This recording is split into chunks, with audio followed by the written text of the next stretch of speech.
При вообичаениот преглед на тезгите тука во Петок, наидовме на еден сосема интересен зачин, кој што нашата соговорничка Сузана Трајкова вели дека од векови наназад ние македонците го употребуваме во јадењето. Значи, неодминлив зачин за сите јадења.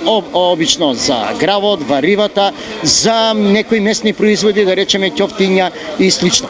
Добро, ама нешто повеќе за чубриката ќе ни каже, како што реков, нашата соговорничка, господјата Сузана Трајкова. Господја Трајкова, дали може чубриката да се најде некаде слободно, без да се сади намерно? Од семе. Од семе. Чубриката се сади од семе. Мора да се има семе за да се посади. Добро, кога се сади, кога е На пролет.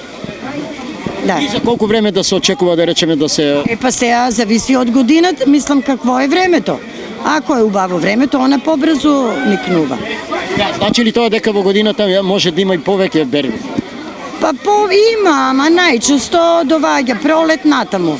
До летниот период има.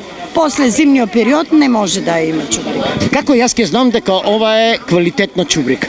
По мирисо, по вкусо, по бојата, по се е добра. Чубриката има карактеристичен мирис, што се користи посебно гравче со чубрика е идеално нешто.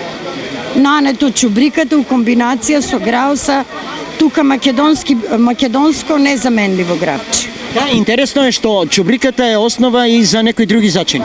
Зачино за буковецу се става чубриката и нането исто му дава шмек, квалитет, убавина на буковецу.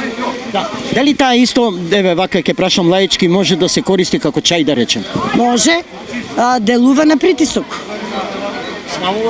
Па некои предпоставки се дека чубриката го зголемува притисок. Значи, со низок притисок. Сега зависи, некогаш го регулира, зависи од организмот на човек. Секој организам различно има према зачино. Колку е цената? 20 денара, 40 грама. Има интерес денеска е бара? Па да, чубриката, пошто сега е чист понеделник, после прочка, чист понеделник се прави постно гравче. Посебно чубриката е идеално за постното гравче. Се става нане и чубрик и бело гравче. Тоа е стварно добра комбинација за секој понеделник, чист понеделник кај нас посебно.